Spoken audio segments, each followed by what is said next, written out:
بسم الله الرحمن الرحیم. السلام علیکم و رحمت الله و برکاته. ای استاد محترم حاجی میرزای شیرین سخن، اهل عائله ما مخلص دیرینه شما می باشیم. از شما خواهش آن را داریم که در حق عائله ما یک دعای میکردید، باعث سرفرازی ما میشد. با احترام، عبدالحلیم از خوجند. خدای مهربان اهل عائله این برادرمان عبدالحلیم را از همه دردها و از همه آفتها نگه دارد و هر مرادهای نیکی که در دل دارن خدای مهربان مرادهاشون حاصل و بابای عبدالحلیم خداوند عاقبت به خیر و ایمان به سلامت و بازم اخلاصشون خداوند به اسلام و به قرآن و به این دین مبین اسلام خداوند بیشتر بگرداند. آمین و رب العالمین. این بار چهارم است که نوشته روان میکنم ولی جوابش را نمیشنوم. برادر گفتن 4 بار شد من سوال میدهم لیکن جواب نمیگیرم. میخوانیم سوال این برادر. السلام علیکم داملای عزیز. بعد سلام ما یک چند سوال را پیشکشتان کردنیم. هنگام گورستان رفتن در سر گوری هر یک والدین ها، یکی پدر و مادر و فرزند و اپا و خواهر و غیره، علاهیده فاتحه میگیری یا اینکه همه را یکی؟ مقصد در یک گورستان پدرت خواب است، مادرت خواب است، اهل عیالت خواب است. گوییم که از یک اولاد تو شاید تا 3 4 5 نفر باشد. آیا به هر کدام همین دعای علاهیده کنیم یا که یک دعا بس است؟ یک دعا برای همه اونها کفایت میکند. ما و شما همین یک دعایی که یا طلب مغفرتی که برای این اهل عیال خود و اهل اولاد خود میکنیم برای همه او انشاءالله کفایت کننده است. شرط نیست سری هر گوری اونها ده ما و شما نشسته جدا جدا دعا و مغفرت کنیم. دوم، پیشتر هنگام گذشتن برادر کلانی زن او را با برادری بیزن یا زندار بعد نکاح کرده با زنی میدادند. آیا این عمل و رفتار درست است یا نه؟ چی میشد که این را شرح و ایضاح میدادید؟ اگر برادر میگذرد زن او در خانه گویم وقتی به شوهر میماند، آیا همون را گویم برادر دیگرش یا دادر او گرفته میتواند نمیتواند؟ بعضی ها میگویند که اکم میتواند و دادر نمیتواند. این گفته مردم است، لیکن همه او میتواند. وقتی که مثال همون برادری که از ما و شما از خانه گذشت، وقتی که زنی که گویم تا دوره های برادرمان ینگه من بود، لیکن وقتی برادرمان که گذشت او دیگر ینگه ما و شما نیست. خب دیگر او در این زمان رخصت است که اینم شریعت به خاطر همون فرزندایی که از او باقی مانده است که سرسان و سرگردان نشوند، گویم باعث تشویش و باعث گویم که باز در یک حالتهای وزنین دوچار شدن همین زن نشود، همین رخصت دادن که برادری چی کلانیش باشد چی خوردیش باشد نکاح کرده گیرد. درست است، یگان جای زلال زیان ندارد. این در نظر شاید بعضی آدمان ناخوب تابد، لیکن این مسئله شریعتی است برادر عزیز. البته شریعت خدا و حبیب او از ما و شما بهتر و خوبتر میداند. برای همین این مسئله در هیچ کدام ما و شما شک و شبهه نداشته باشیم. هر یک گوییم که برادری که زنش میگذرد، کدام برادری که خواهد او را به خاطر فرزنداش میتواند، به خاطر فرزنداش هم که اگر خواهد گیرد حق دارد. درست است در شریعت.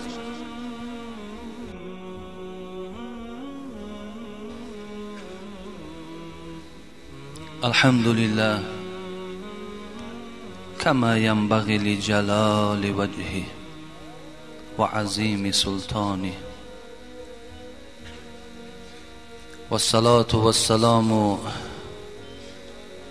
على رحمت الله للعالمین و حجته على الناس اجمعین، سیدنا و امامنا و اسوتنا و معلمنا محمد صلی الله علیه وسلم و علی آله و صحبه و من تبعهم باحسان الى یوم الدین. السلام علیکم برادران خیلی عزیز و خیلی گرامی.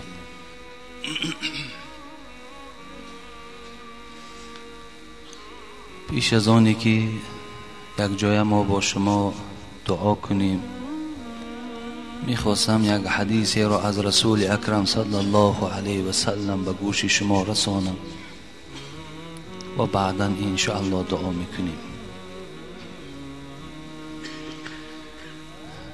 ان الله تعالی اذا احب فلانا او اذا احب عبدا دعا جبريل فقال إني أحب فلانا فأحبه فيحبه جبريل ثم ينادي في السماء إن الله تبارك وتعالى يحب فلانا فأحبه فيحبه أهل السماء ثم يوزع له القبول في الأرض.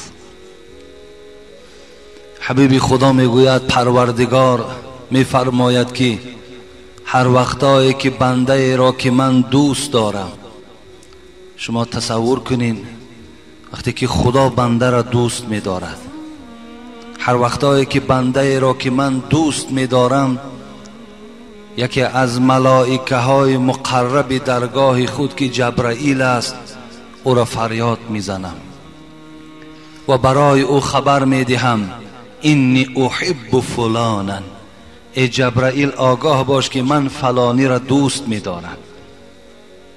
پس تو هم وظیفت همین است که باید که این بنده را که من دوست می‌دارم تو نیز باید دوست داری. پس جبرائیل این انسان دوست می‌دارد. بعد از این جبرائیل در اهل آسمان که این روایت مسلم است، به اهل آسمان که این ملائکه ها هست فریاد میزند ای ملائکه هایی که عدد شما نامعلوم است، یقین دانین که پروردگار فلانی را دوست می‌دارد. وظیفه همه شما همین است که شما نیز این بنده را دوست دارین. پس اهل آسمان هم این بنده را دوست می‌دارد. بعد دوست داشتن پروردگار جبرائیل دوست می‌دارد، تمام ملائک دوست می‌دارد. ثم یوزع له القبول فی الارض. حبیب خدا گفتن پروردگار بعد اینکه اهل آسمان این بنده را دوست داشتند، باز محبت این بنده را در دل آدم‌های نیک و آدم‌های پاک دامن خداوند در روی زمینم نصیب می‌کند که حتی روی زمینم این بنده را دوست می‌دارند. خدا گر لطف سازد مهربانی، کند میشی تو را گرگان چپانی. حضرت مولوی میگوید اگر خدا با شرطی که تو را دوست دارد، یقین دان که این گویم که گرگ که دشمن گاو است، دشمن گوسفند است، زمان خدا اگر تو را دوست دارد انا همین گرگ مال و گاو و گوسفند تو را پاسبانی میکند. شود ای بنده گر مولا به آزار، همه در هر دو عالم از تو بیزار. لیکن با شرطی که خدا اگر تو را بد دید، یقین دان که همه آن چیزی که خدا آفریده است همه اونها تو را بد میبینند. اگر الله شود از بنده راضی، و او یار است استقبال ماضی. لیکن با شرط خدا اگر کسی را که دوست داشت، هم زمان حاضرش هم زمان آیندهش همش حضرت گفتن نیک هستند. گذر از دشمنان گردامنی دوست، بگیری مغز را فارغ شو از پوست. دعا میکنیم که خدای مهربان محبت ذات خودش را در دل همه ما بندگانش جایگیر بگرداند و خدای مهربانم آن عملهای ما را نصیب گرداند که به سبب انجام دادن این عملها ما نیز محبوب نزد پروردگار شویم. و خدای مهربان که بنده نواز است و خدای هست که همه گناه ها و سهو ما و شما را اگر خواهد می بخشد، خدایا آن سهو و آن لغزش هایی که از ما سر می زند با فضل خودت خدایا همه اشان را مغفرت بگردان. و خدای مهربان عاقبت کار همه ما بندگانت را به خیر بگردانی. خدایا از همه تهمت ها، از همه آفت ها، از همه درد ها خدایا این جمعیت ما را در حفظ امانت نگه داری. اینجا یک جمعیت مهمان ها از فیض‌آباد آمدن، از غرم آمدن، از ما و شما خواستن که در حقشان دعا کنیم. و یک برادری بود است که چند سال بی فرزند بود، از فرزند طلب کردن. خدای مهربان پای قدوم اینها را با فیض و با برکات بگرداند و خدا در هر قدمشان حسنات و گناهاشون خداوند مغفرت و صحت و سلامت خدا به خاندانشان برساند. همراه خود این برادر ما باز سفر بکم یک مبلغ برای آبادی این مسجدم آورده است. خداوند این خیر احسانشان هم قبول و خاتمه کارشون خدا به خیر کند. آمین و رب العالمین.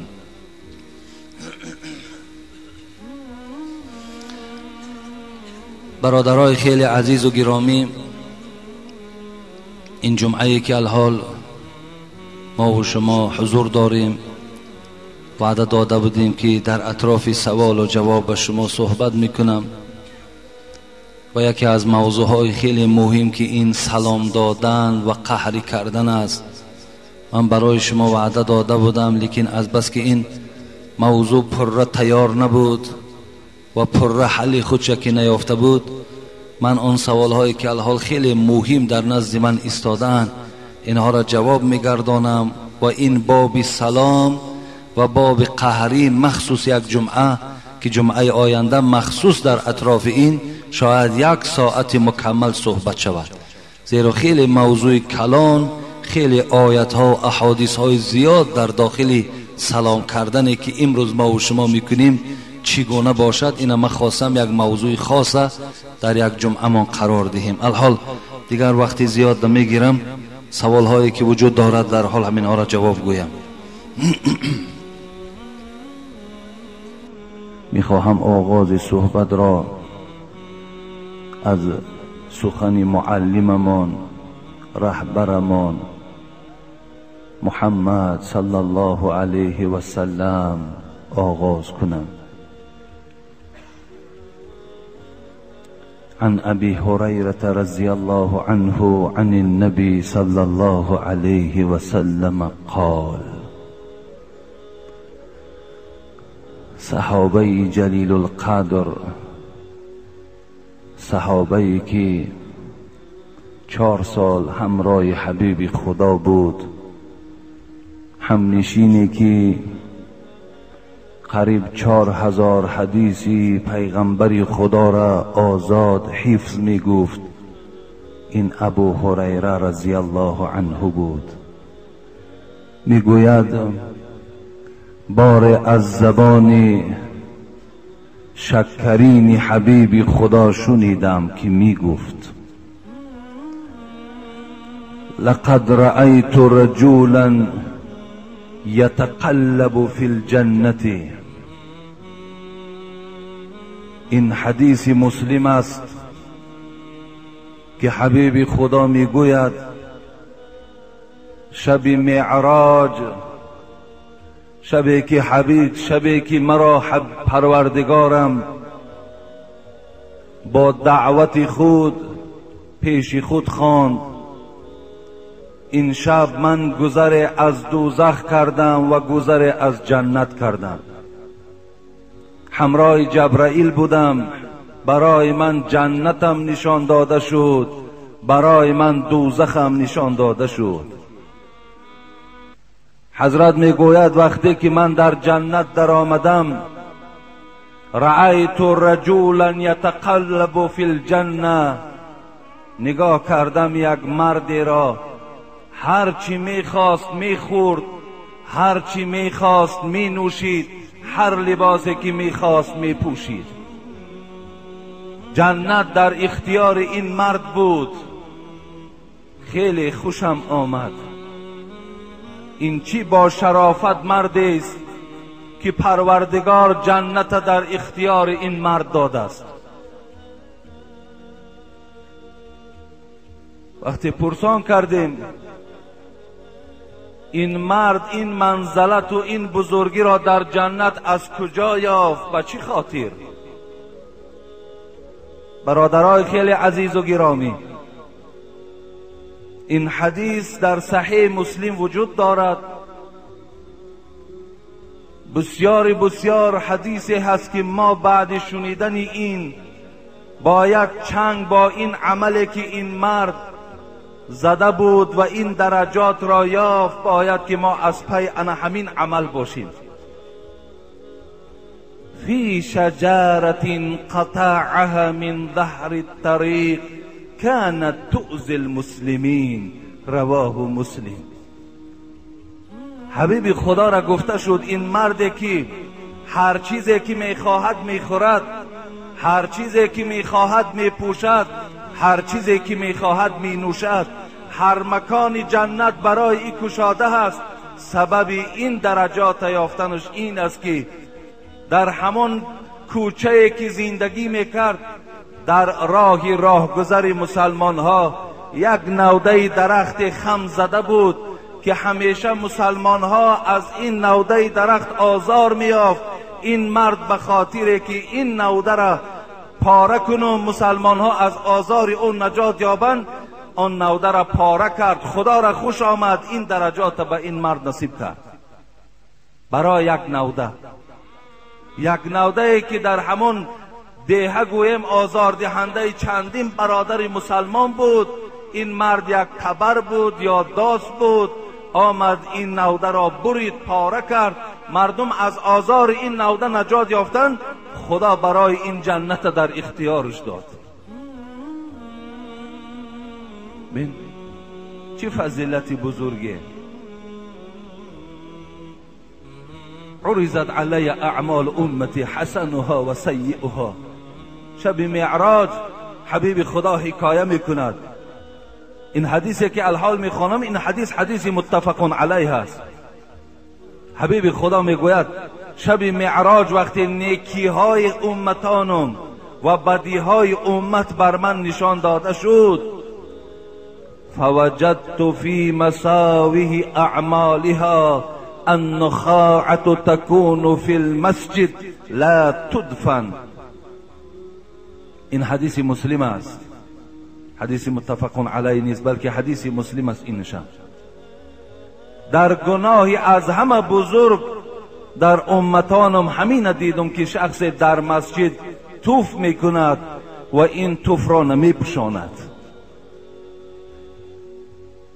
وقتی آن توفی که در مسجد کرده می شود و او را روپوش نمی کند، مقصد زیر خاکش نمی کند، زیر همون پلسی که نشسته زیر همون ده نمی کند یا در روی مالچه نمی گیرد، بلکه آزار چند برادری که وی می بیند می شود، این یکی از بزرگترین گناه های امت من است. لیکن فوجدت في محاسن اعمالها العزایمات عن الطریق.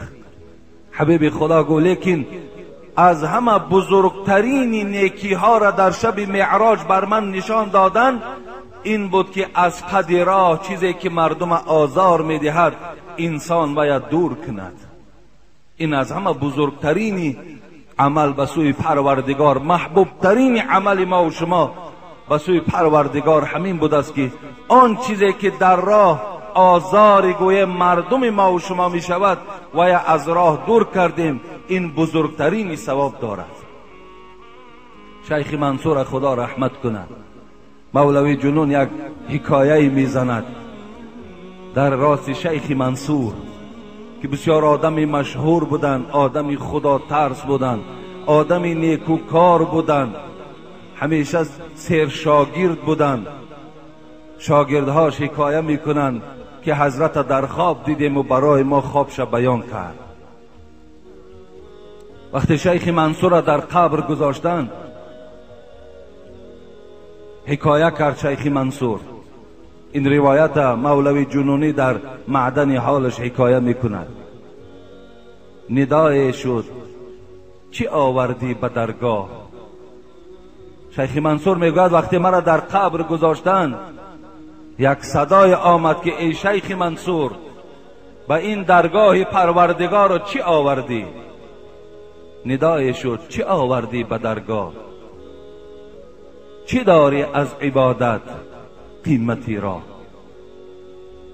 چی داری؟ از عبادتت پیشنهاد کن چی به درگاه پروردگارت آوردی، چی داری از عبادت توشه ای را. شیخ منصور چی جواب گفتن؟ بگفتم 60 حج کردم خدایا، بگفتا 60 حج کردم خدایا، نماز و صوم و طاعت، زهد و تقوا. پروردگارا گفت خودت دانا هستی، خودت میدانی. از زمانی که به بلاغت رسیدم هر سال حج میکردم، همگی 60 حج در عمر خود انجام دادم، بغیر آنکه نماز و صوم و طاعت، زهد و تقوا، بغیر آنکه 5 وقت نماز ما در وقتش میخوانیدم. ماه رمضان با خرسندی استقبال میگرفتم و این ماه را با پررگی روزه میگرفتم، بغیر آنکه باز در بین این نماز و روزه با تقوا داشتم، با خدا ترسی داشتم. بازم همه این با 60 حج دیگر به سوی تو کردم. وقتی این شیخ منصور این پیشنهاد به سوی پروردگارش کرد، چی جواب آمد؟ جواب آمد نشد این جمله مقبول. جواب آمد نشد این جمله مقبول، بیار لایق ترین شایسته محصول. جواب آمد ای شیخ منصور، در اصل تو 60 حج به سوی خدا کردی، تو تقوا داشتی، تو خدا ترسی داشتی، تو از خودت یادگارهای خوب گذاشتی، تو 5 وقت نماز با جماعت در مسجد میخواندی، ماه رمضان روزه میگرفتی، لیکن این عملهای تو مقبول پروردگار نشد. حدیثهای پیغمبر خدا این روایت تقویت میبخشد. حبیب خدا گفتم با عملهاتان ننازین که عملها شما را وارد جنت نمی کند تا اگر رحمت خدا شامل حال شما نشود. حضرت میگوید وقتی این جواب شنیدم بلرزیدم به خود زان و هم چندان، بلرزیدم به خود زان و هم چندان، شکست از زلزله سرهای دندان. وقتی این جواب که شنیدم از پروردگارم که این عبادت هایی که تو در این 70 ساله و 80 ساله عمر خودت انجام دادی هیچ کدامشان در نزد خدا قبول نشد، آنچنان لرزه وجود مرا فرا گرفت که دندان به دندان می زدم و دندان همگی شکست می گوید از لرزه. ندا آمد، بعد این باز یک ندای امیدوار کننده، یک ندایی که عاقبتش راحت دارد به گوش من آمد. این ندا چی ندا بود؟ ندا آمد که روز یاد داری ای شیخ منصور، تو یک روز تا یاد داری؟ ندا آمد که روز یاد داری، گرفتی خارک از رهگذاری، مبادای خلد در پای مؤمن، بیازارد کفی جوینده دین. یاد داری که تو یک روز با یک راه می گذشتی، نگاه کردی یک نوده خاره در قد راه پرتافته شده بود، تو خم شدی این خار را از راه برداشتی تا که در کف پای یگان بنده مسلمان، در کف پای یار و رفیق تو، هموطن و همنشین تو این خار نخلد. پذیرفته شدی زان نیک نیت، پذیرفته شدی زان نیک نیت، بکردیم جای تو در قصر جنت. از این خاطر گفت این عمل تو پروردگار گفت ذات ما را خوش آمد و ما برای تو قصرهای جنت را آماده کردیم. به خاطری چی؟ به خاطری که یک خار را از راه برادر مسلمانش برداشت. در این باب خیلی حدیثهای بیشمار وجود دارد، لیکن مقصد من چیست؟ مقصد من این است که برادران خیلی عزیز و گرامی و پدرای خیلی مهربان، مهمان هایی که در این مسجد ما خیلی زیاد نشستن، از راه های دور آمدن، به سمع همه شما میرسانم. ببینیم برای یک آزاری که به برادر مسلمان نشود، خداوند جنت در اختیار آن مرد داد. یا گویم شیخ منصور خداوند بخشی به خاطر یک خارکی که از قد راه برداشت. امروز ما نیز پدرای عزیز به این 5 وقت نمازی که در مسجد داشته باشیم لکن آزاردهنده دل برادر مسلمان باشیم، یقین دانیم که عبادتاتون بیکاره می شود. ما نیز باید خاری دلی هیچ برادر مسلمان نباشیم. ما باید شخصانی باشیم که هیچ وقت آزاردهنده نه رفیقمان باشیم، نه همسایه همان باشیم، نه همنشینمان باشیم. همیشه نیکخواه باشیم، همیشه خیرخواه باشیم. هیچ وقت ما باید بدبین نباشیم، هیچ وقت باید ما بدگمان نباشیم. همیشه این وطنی که ما و شما داریم، این وطن ما دوست داریم، در این وطن ما خدمتگار باشیم. کوشش کنیم که از پشت ما و شما در این جمهوری کسی آزار نیابد. حرکت کنیم، راههای خوب، راههای حل آمیز، راههای صلح آمیز را برای خود اختیار کنیم تا که از پشت ما و شما هیچ جنگ و جدل، هیچ نافهمی های برپا نشود. همیشه یکدیگر ما احترام کنیم، همیشه در خدمت یکدیگر ما باشیم. هر کسی که بدخواه است، هر کسی که بدبین است، هر کسی که بدگمان است، یقین داند که عبادتهاش برای او هیچ وقت منفعت نمی بخشد. تا زمانی که اگر ما صلح خانه باشیم، تا وقتی که ما اگر آسایشتگی و آرامی را نخواهیم. من این جمله ها را برای آن میگویم که باور کنین خیلی گویم ناراحت میشوم وقتی که میشنوم که در یک مسجد یا در یک کوچه بین خواه دو جوان، خواه دو گروه وقتی جنگ و جنجال میشود. به خدا همون میده میده امروزها صدا داده ایستاده است. از همه شما دادرای عزیز، برادرای مهربان، خواهش من همین است، همیشه برای آرامی این جمهوری، آرامی این شهر هممون دلسوز باشیم. بسیار یک نعمت خیلی کلان است. کار نکنیم که آزار دلی برادر و همسایه و شهر و وطنمان شود. این حالت خدا هم ما را نمی بخشد. من لا یرحم الناس لا یرحمه الله، متفق علیه. خداوند حبیب خدا میگوید کسی که رحم بر مردم ندارد، یقین داند که خدا بالای او رحم ندارد. ما باید رحم داشته باشیم، همیشه نیکخواه یکدیگر باشیم، یکدیگر همون دوست داریم، وطنمان آباد کنیم. دعا میکنم به سوی پروردگار که خدای مهربان همین محبت را، یکدیگر فهمی را در دل همه ما و شما خدای مهربان جایگیر کند و خداوند همه ما و شما را همیشه نیکخواه بگرداند. و خداوند دعا میکنیم که همه گذشتگان ما و شما را رحمت و مغفرت بگرداند. طاعت عبادت های ما را خدای مهربان قبول بگرداند. و رئیس جمهورم که برای بهبودی این شهر و این جمهوری سعی و کوشش ها دارد، خداوند ایشان هم در همه سعی و کوشش هایش خداوند ظفر نصیب بگرداند و در حفظ و امانش خدا نگه دارد. آمین و رب العالمین.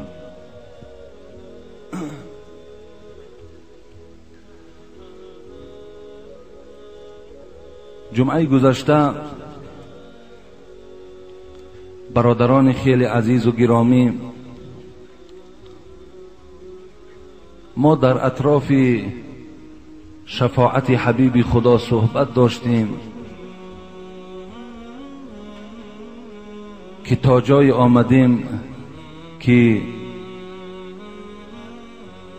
امتان وقتی از حول قیامت، از دهشت قیامت وقتی مانده می شوند، ناراحت می شوند، عذاب می کشند، در حال نزد حضرت آدم می آیند، آدم علیه السلام، و به او مراجعت می کنند ای آدم تو اولین فرزند روی آدم هستی، عالم هستی. تو را پروردگار به دست قدرت خود آفرید، در تو روح خود را دمید. ملائکه ها را امر که سجده کنین، ملائکه ها تو را سجده کردند. حال ما را میدانی که چه حال مشکلی داریم، برای ما شفاعت کن. حضرت آدم در جواب چی گفتند؟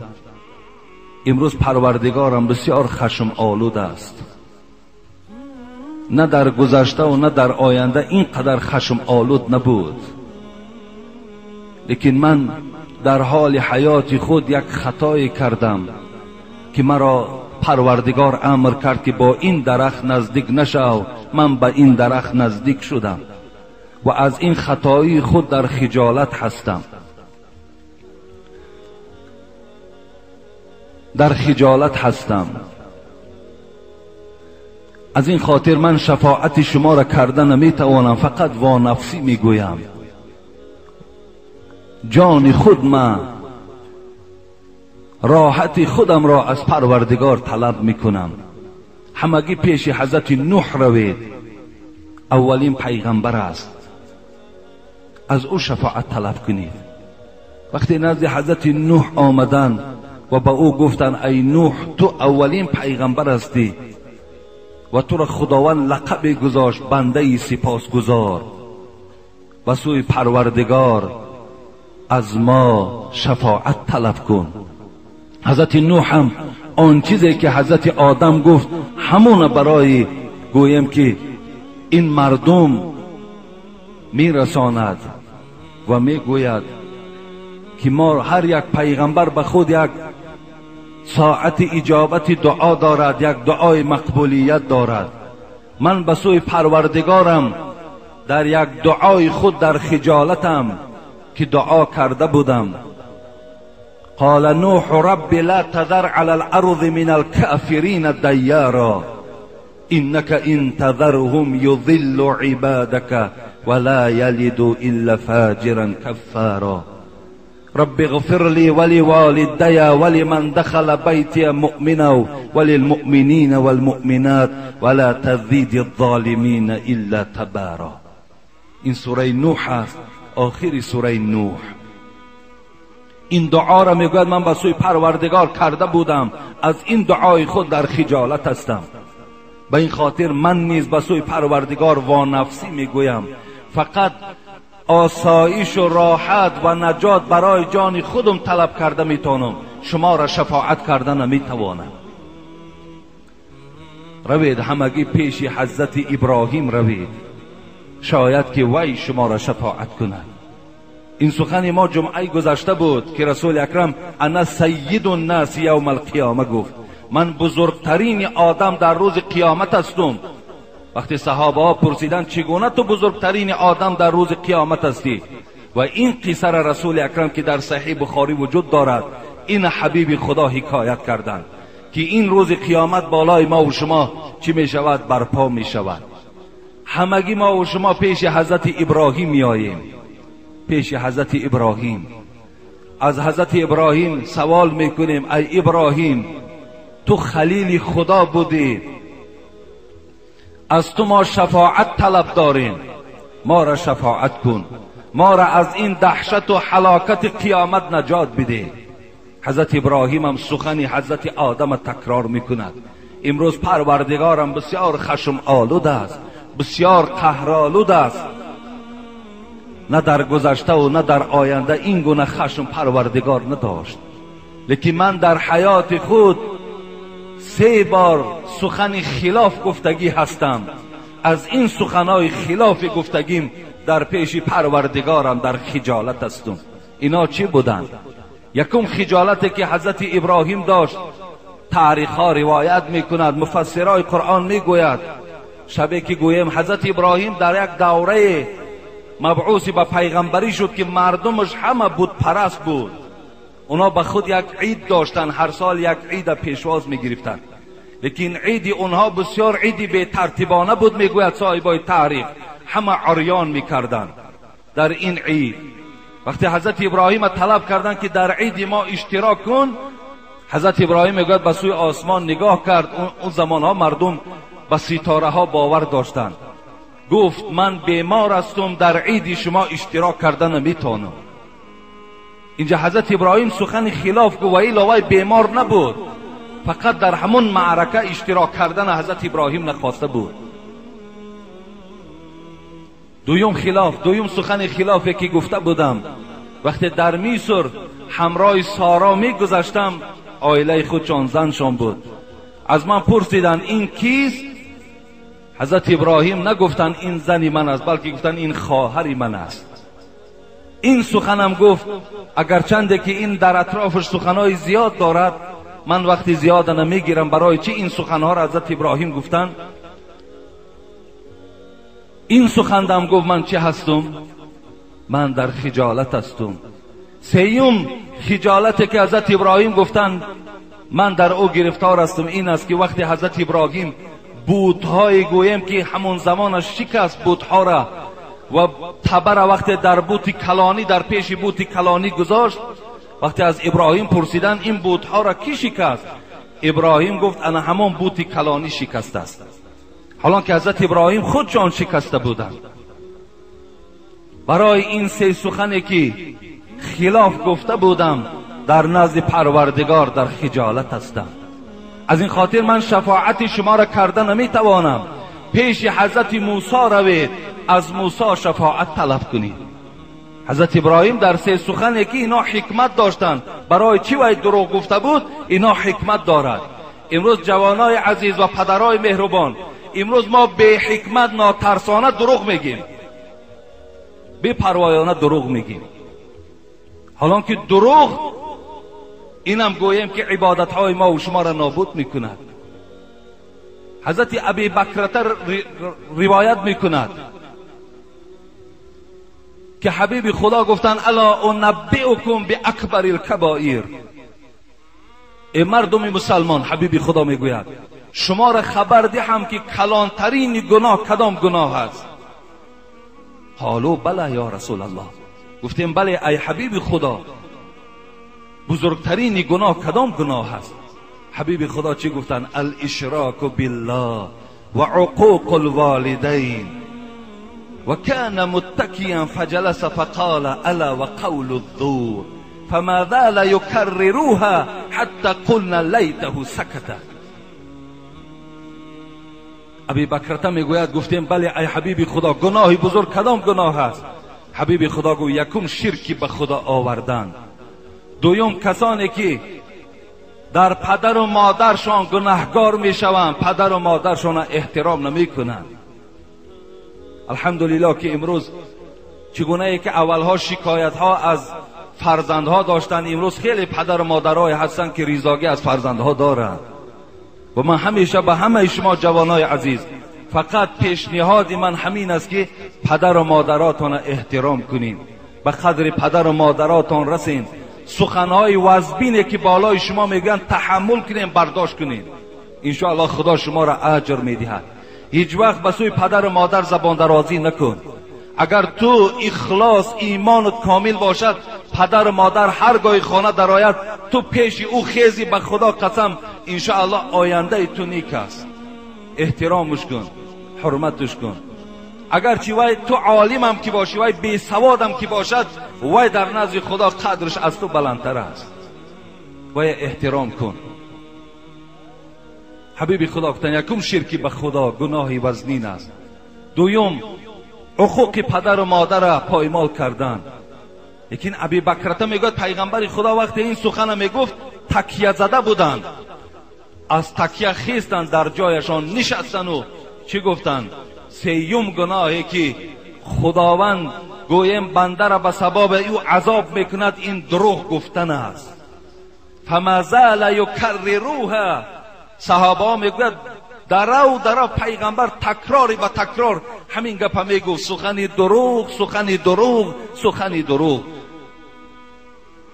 حتی میگوید صحابه که لیته سکته، میگفتیم کاش که پیغمبر خدا خاموش ایستاد. یعنی اینقدر زیاد درباره سخنی دروغ گفتن. امروز بسیاری جوانا را میبینیم، بسیاری گویم کلانترا را میبینیم دروغ میگویم. حتی دروغ اگر به شوخی هم که دروغ گویم وای دروغ است. نابسته. من جمعه پیشین برای چی گفتم؟ جوانای عزیز، جوانای عزیز، شما در مکتبهاتون معلماتون دروغ نگویید.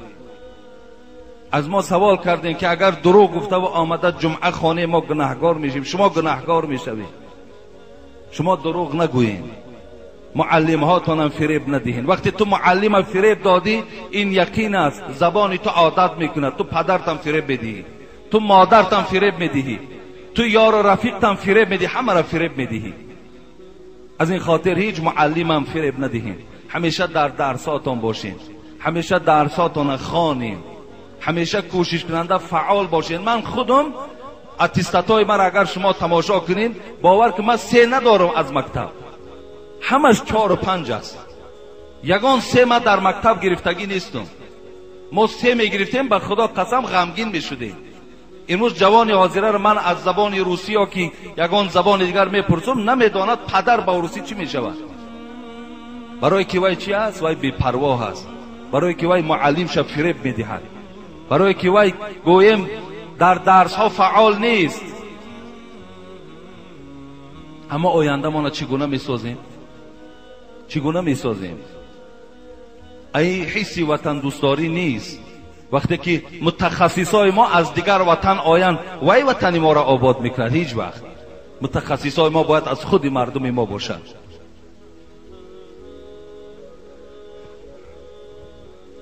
دروغ این یکی از گناه های کبیره هست. حضرت ابراهیم گفتند من اینجا هم شما را شفاعت کردن نمیتوانم. پیش حضرت موسی روید. وقتی ما همگی پیش حضرت موسی میاییم ببینین هر پیغمبری لغزش و هر یک پیغمبر سهو و لغزش های در حیات کردگیشان گفته ایستادند و از همشون در خجالت در پیش خدا هستند و میگویند ما شفاعت کردن نمیتوانیم. پیش حضرت موسی روید. وقتی پیش حضرت موسی میاییم و میگوییم ای موسی علیه السلام، ما خوانده بودیم در قرآن که خداوند میگو و کلم الله موسی تکلیما، ما با موسی صحبت داشتیم. پروردگار با موسی صحبت میکرد. معجزه پیغمبری تو همین بود که تو با پروردگار صحبت داشتی. ای پیغمبری خدا ما را شفاعت کن، ما را از این دهشت و هلاکت قیامت نجات ده. موسی چی میگوید؟ گوش اندازین. موسی میگوید ای مردم من امروز شما را شفاعت کردن نمیتوانم، زیرا من در حیات خود یک خطایی کردم. چی خطایی کردی؟ خطایم همین بود که پیش از آن که پیغمبر شوم در حالتهای پیش از پیغمبریم یک شخصی که خدا را نمیشناخت با ما جنگ و جدل کرد، گویم وای من زدم، بعد زدن من وای هلاک شد. من قتل نفس کردم. از این خاطر در پیشگاه خدا خجالت هستم. من وانفسی میگویم. من به سوی پروردگارم نجات میخواهم برای جان خودم، برای از دست من یک شخص در حالتهای پیش از پیغمبریم کشته شد. این قصه در صحیح بخاری میگذرد.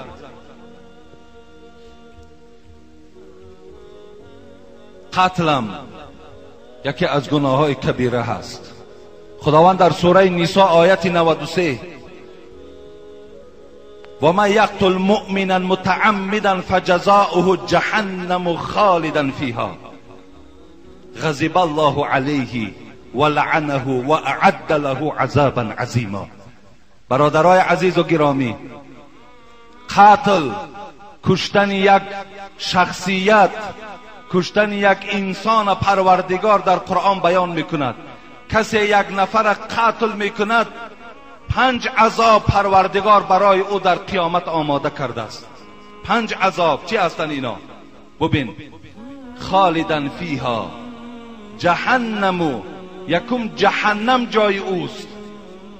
خالدن فیها، دائمی در دوزخ است. غضب الله علیه، سیوم پروردگار بالای این قاتل غضب دارد. غضب الله علیه ولعنه، پروردگار این قاتل لعنت کردگی است و اعد له عذابا عظیما. خدا برای این گونه قاتل میگوید من در قیامت عذابهای دردناک، عذابهای گوناگون آماده کردم. برادرای عزیز و گرامی، اینم یکی از فعلهای وحشیگی گویم یک دهشت است. به اینم هیچ وقت ما و شما نزدیک نشویم، زیرا رسول اکرم میگوید لقتل مؤمن اعظم عند الله من زوال دنیا. اگر همین دنیا همش زیر آب ماند، پروردگار میگوید این در نزد من بزرگتر نیست از او که اگر یک انسان در روی دنیا کشته شود، یک آدم کشته شود، این بزرگتر است از آن که دنیا اگر زیر آب ماند. زیر آب ماند. من اعان فی قتل مسلم بشطر کلمه. حبیب خدا میگوید اگر شخص خودش نکشت لیکن دلالت کرد که رفته و یا فلان کس کشید، فلان کس نابود کنید، لقی الله مکتوب بین عینی آیس من رحمت الله. رواه احمد. حبیب خدا گفتن روز قیامت آدم قاتل، آدمی که دستی به یراق میزند، دستی به کارد میزند، یا گویم که مردم قتل میکند، نابود میکند، پروردگارش چهل ملاقات میکند. حبیب خدا گفت در پیشانیش نویسانده شده است آیس من رحمت الله. این آدم از رحمت خدا ناامید است، این به رحمت خدا نزدیک نیست. به نزدیکی در همین شهر ما و شما هم یک کشتاری گویم که به وجود آمد. طی چندین سال بود الحمدلله که اول آخر فضل پروردگار به دستگیری رهبر دولت چه آرامی در شهر ما و شما بود. بهترین آرامی بود. ما هیچ گویم که پروایی نداشتیم، شب میگشتی، روز میگشتی، کجای میرفتی، لیکن الحال الک یک خوف در دل ما و شما پیدا شده است به خاطر یک شخصی که یک آدم مسلمان قتل کرد، یک آدم گویم بیچاره را نابود کرد. نامعلوم به چی خاطر کرده باشد، به هر خاطرم که کرده باشد، این قاتل در پیشگاه پروردگار جواب میگوید، زیرا هم در خون او هم در خون 5 فرزند خردککی که از این رحمتی نعمت الله باقی ماندگی است، در خون اونها هم در همه اونها وای شریک است. آرامی مردم در باور کنه وای ضامن است، همه مردم ناآرام. دعا کنیم که خدای مهربان همین قاتله در همین ساعتهایی که قبول دعا هست، خدایا زودتر و خدایا سبکتر و در روزهای نزدیک خدایا دستگیر شود، تا که این خوف، تا که این عذاب، تا که این گویم به امنیتی از این وطن و جمهوری ما دور شود. آمین و رب العالمین. برای چی ما دائم درباره امنیت دعا میکنیم، آرامی دعا میکنیم؟ چی نعمتی کلان است، چی نعمتی کلان است. حضرت موسی هم جواب میدهد قوم روید، میگوید پیش حضرت عیسی روید، عیسی برای شما شفاعت کند. وقتی همگی ما و شما به پیش حضرت عیسی می آییم و میگوییم ای عیسی، خداوند تو را با یک جمله بیشو پیدا کرد، با وسیله حضرت جبرائیل روح را به حضرت مریم القا کرد و تو به دنیا آمدی. ای عیسی، ما از تو شفاعت طلب میکنیم، به سوی پروردگار از جانب ما شفاعت کن. حضرت عیسی در صحیح بخاری میگذرد که مثل حضرت ابراهیم و حضرت موسی و حضرت آدم و نوح هیچ گویم کمبودی خودش بیان نمیکند، هیچ خطا و لغزش بیان نمیکند، فقط این قدر میگوید که پیش محمد صلی الله علیه و سلم روید. محمد صلی الله علیه و سلم شما را شفاعت میکند، پیش وی روید. همگی همه به نزد رسول اکرم می آید. سخنی که در اول حبیب خدا گفت انا سید الناس یوم القیامه، من بزرگترین مردم در روز قیامت هستم. الک بزرگی و ما از این آینده صحبت میفهمیم که چی بزرگی داشته است رسول اکرم صلی الله علیه و سلم. وقتی نزد حبیب خدا می آییم میگوییم انت رسول الله و خاتم الانبیاء و قد غفر الله لك ما تقدم من ذنبك و ما تأخر. همگی چی میگوییم؟ همگی به سوی حبیب خدا میرسانیم که ای محمد صلی الله علیه و سلم، تو رسول خدا هستی، تو آخران پیغمبر هستی. و قد غفر الله لك ما تقدم من ذنبك و ما تأخر. خداوند گناههای اول آخری تو را بخشیدگی است. تو در نزد پروردگار حبیب هستی، تو در نزد خدا منزلت و قدر داری. ما در یک احوال خیلی دشوار گرفتار هستیم. ای محمد صلی الله علیه و سلم برای ما شفاعت کن. حبیب خدا وقتی این پیشنهاد ما و شما را میشنود، در حال رسول اکرم به نزد عرش می آید، عرش پروردگار، و در زیر عرش پروردگار میگوید به زانو میزنم و سر در سجده میگذارم. یک دعای میکنم که هیچ پیغمبر این دعا را کردگی نیست.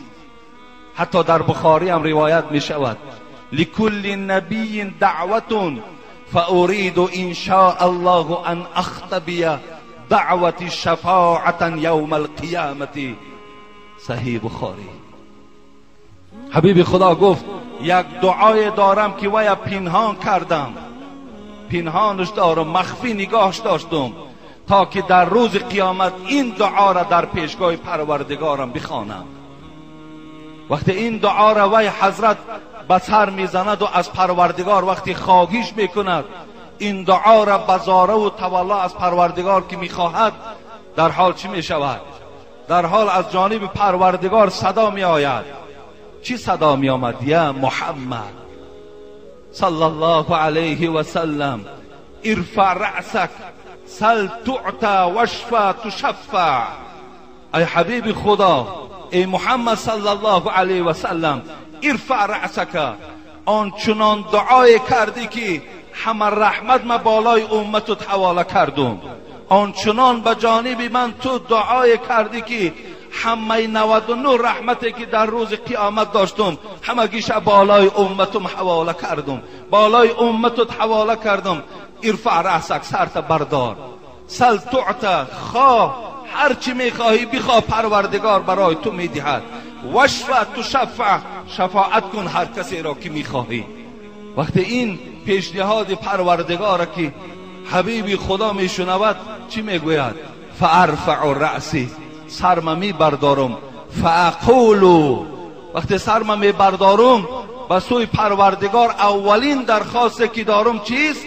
یا رب امتی امتی، پروردگار فقط امت میخواهم، فقط راحت امت میخواهم، فقط از این گویم که هلاکت و دهشت قیامت خلاص شدن تمام امت ما میخواهم، تمام امت ما. پروردگار چی میگوید؟ ای محمد صلی الله علیه و سلم، این دروازه ایمان به نام ایمان بوده است، این برای داخل شدن امت توست. هر کسی که در دنیا یک بار کلمه لا اله الا الله را به اخلاص گفته باشد، از این دروازه ایمان اونها را وارد جنت کن. حبیب خدا میگوید آن دروازه ایوان والله که میگوید پهنیش از مکه تا عراق هست.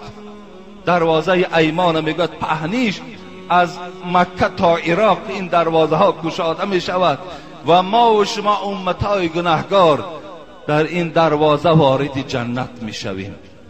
حبیب خدا بزرگترین انسان در روز قیامت است. همیشه اگر ما با سخنهای حبیب خدا حیات ما خاتمه بخشیم، اگر ما و شما گفتارهای حبیب خدا را اجرا کنیم، انشاءالله ما در شفاعت، در زیر بیرق شفاعت حبیب خدا ما و شما البته داخل می شویم. این معنای چی بود؟ ولسوف یعطیک ربک فترضا.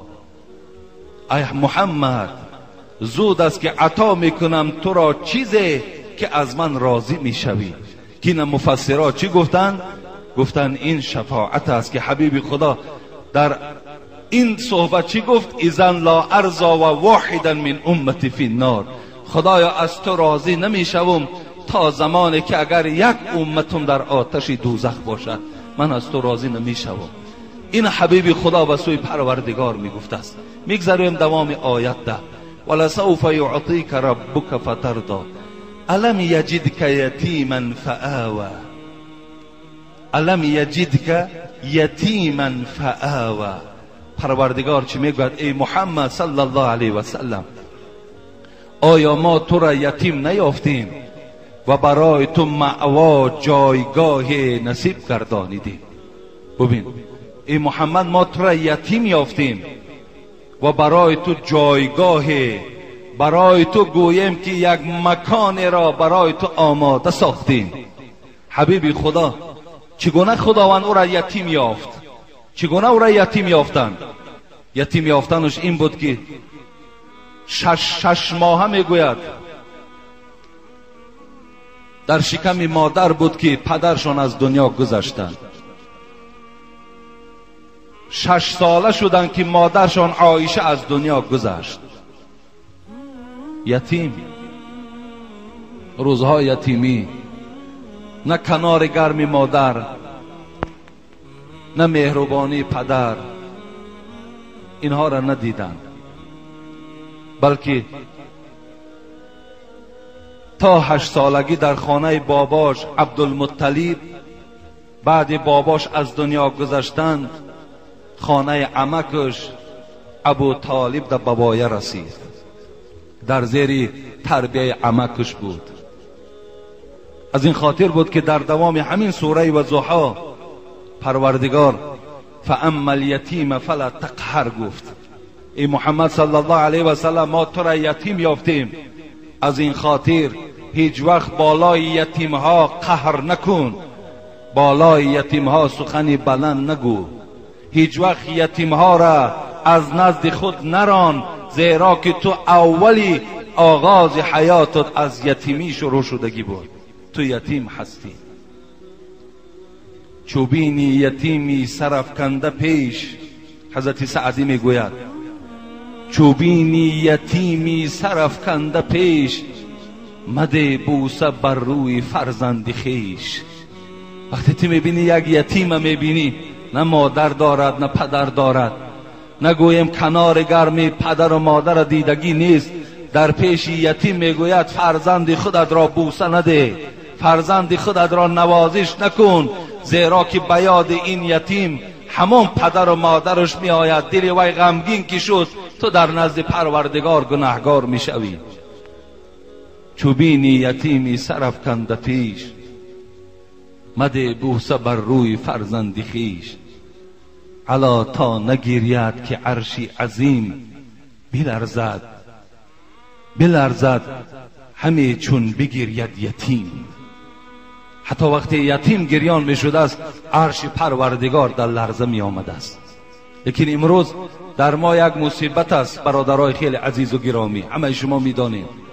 خداوند در قرآن ان الذين یأکلون اموال الیتامی ظلما انما یأکلون فی بطونهم نارا